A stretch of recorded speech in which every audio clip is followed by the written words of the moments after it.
Hey, I got a question for you. Ever been abandoned in a trash bin? No? Well, that's where my life started. Literal trash. Really set the bar high for the rest of my existence, huh? James, I sighed, looking in the mirror. You're a grown man, successful, and only slightly neurotic. Time to get over your humble beginnings. Then the phone rang. It was Martha, my adoptive mom. Martha was always full of cheer, like she'd swallowed a rainbow or something. And as far as moms go, she was all right. James, guess what? She squealed over the phone. I don't know, Martha. Did you finally find a use for that ab roller you bought off your TV? She laughed. No, James, it's Roderick. He's coming home. Roderick, my stepbrother, the prodigal son. He'd left home when I was in high school, after being disowned for his, lavish lifestyle. A rich brat through and through. And now he was coming back. Just what I needed. Roderick, really? Is the circus in town or something? I asked, rolling my eyes. James, don't be mean. He's family. Right,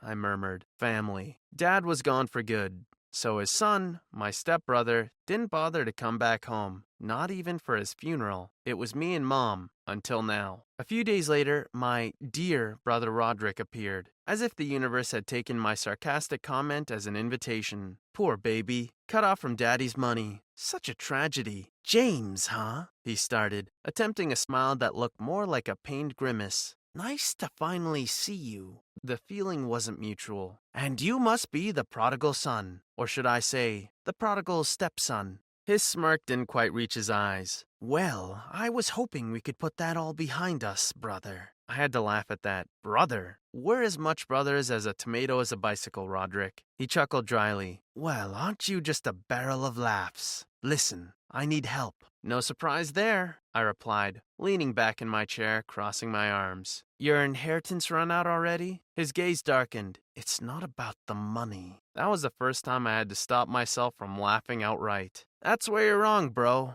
It's always about the money. But I didn't come here for that. I came for reconciliation. Revenge? Admit it. You want a slice of the cake, I commented, rolling my eyes. Roderick looked taken aback, then chuckled. You know what? You're right. It is always about the money. Then came the news. Martha was getting married again. Martha, my dearest mother of the year. Are you sure he's not a Russian spy or something? I had to ask her when she broke the news. James, he's a wonderful man. He treats me like a queen, she cooed over the phone, like a teenager talking about her first crush.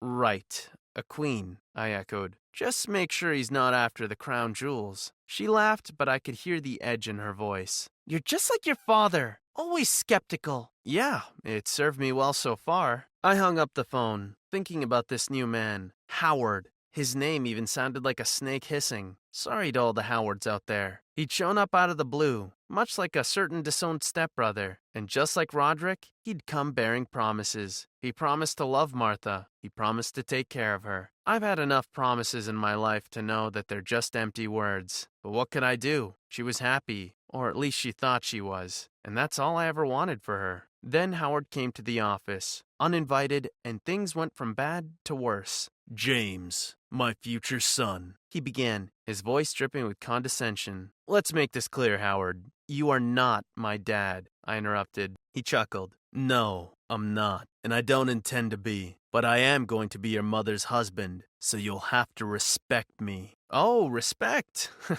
I chuckled. You're hilarious. Really, a natural-born comedian. His face tightened. You should show me some respect, James. What? No applause for your brilliant performance? Tough crowd, I retorted. James, he began in that condescending tone. I hear you're a businessman. Ever think about going green? Only if by going green you mean counting my money, I retorted, already tired of his pompous demeanor. Howard laughed, the kind of laugh that made you want to gift him a whoopee cushion. I see where you're coming from, James, but I think it's our duty to leave the world a better place. Is that so, Howard? I said with a raised eyebrow. And what's your noble contribution to this better place? He smiled, revealing perfect white teeth that I imagined he polished with the tears of underpaid employees. Well, for starters, I've been advising your mother to invest in sustainable businesses. A knot started to form in my stomach, not because I was against going green or anything, more because I didn't trust Howard as far as I could throw him, and given my pathetic upper body strength, that wasn't far. Just then my phone buzzed. It was a message from Lisa, the one that got away. And by got away, I mean she'd left me for her rich best friend, who turned out to be a con artist. She was asking if we could meet. "Is everything okay, James?" Howard asked, feigning concern. "Never better, Howie," I smirked, already hatching a plan in my mind. If Howard wanted to play games, then games we would play. Lunch with Lisa. I couldn't help but reminisce about the good old times, when the most complicated thing in our lives was deciding which Netflix show to binge watch together. Now we were sitting in the kind of upscale restaurant where the salads cost more than my first car. "James," Lisa began, twirling her cocktail straw, "I made a mistake. Brian wasn't who I thought he was." "You don't say," I replied, feigning surprise. I mean, I'd been saying Brian was a snake from day one, but did she listen? Nah. She sighed, looking at me with puppy dog eyes. "I want to come back, James." "What about your, rich best friend?" I said, not hiding the sarcasm. "He was a con artist, James," she admitted. "Shocker," I muttered, rolling my eyes. "Can we try again, James?" she pleaded, looking at me with those big blue eyes. She always knew how to play me, and damn if it didn't work every time. But this time, I couldn't afford to let my guard down. Not with Howard lurking around like a shark smelling blood. "We'll see, Lisa. I find myself suspecting my mother's new fiancé and my ex-stepbrother might be secret besties." At dinner one night, I slyly dropped Roderick's name into the conversation. Howard, the new hubby-to-be, choked on his wine. Now, that's what I call an overreaction. "Well," I said, addressing my cat Mr. Whiskers, "time to play detective." The next day, I cornered Howard. "You seem to know Roderick," I slated. No questions, no beating around the bush. Howard choked on his coffee, again proving his lack of finesse.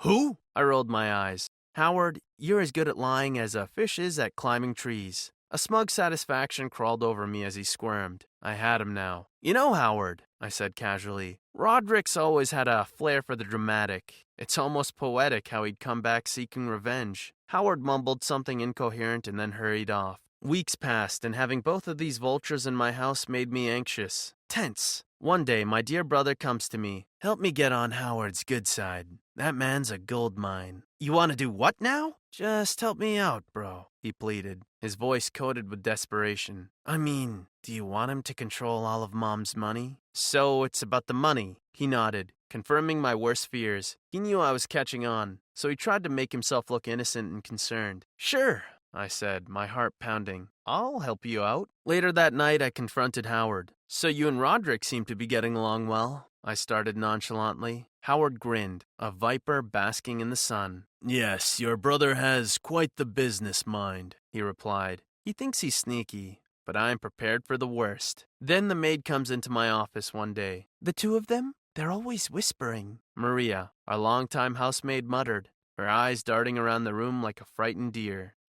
Maria, what's this about whispers?" I had my suspicions, sure, but I needed solid proof. She hesitated for a moment before producing a small, sleek device from her pocket. "I recorded them," she admitted, her voice barely above a whisper. "Something about the money." "Let me hear it, Maria," I said, my voice steady as I could manage. Reluctantly, she pressed play. "Once we get control of the money, we can invest it however we want." "You're sure about this, right?" "Trust me," Howard reassured, his voice slimier than a snake oil salesman.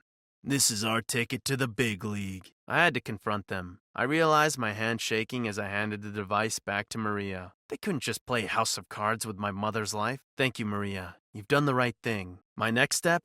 Delivering the blow, exposing them in front of Mom. It was going to be a showdown worthy of the season finale of any hit drama. So I arranged a dinner. Not too formal to raise suspicion, not too casual to dismiss its importance. The guests of honor, my beloved Mom, my long-lost brother Roderick, Howard, my awesome, awesome brother, and Mr. Whiskers, of course, because everyone needs a cat around. Of course, Lisa was invited too. She had been on my case for weeks now, wanting to patch things up, a romantic fool. She thought this was her chance. Little did she know, she was the final piece. As we sat around the dinner table, enjoying the first course, I couldn't help but smirk. The tension was palpable, like the calm before a storm. My guests seemingly blissfully unaware of the storm that was brewing. Almost reminded me of the Red Wedding episode from Game of Thrones, but maybe not as gory. "This is lovely," Mom said, her eyes sparkling with joy. "Isn't it?" Howard smiled back, his grin so wide it was almost terrifying. It was hard to believe that he wasn't a wolf in sheep's clothing. "I'd like to propose a toast," I said, standing up and raising my glass. "To family, the people who stand by you, through thick and thin." A chorus of hear-hears followed and we clinked our glasses together. That's when I made my move. "How about we liven up the mood with some music?" With a simple tap of my phone, the speakers came alive.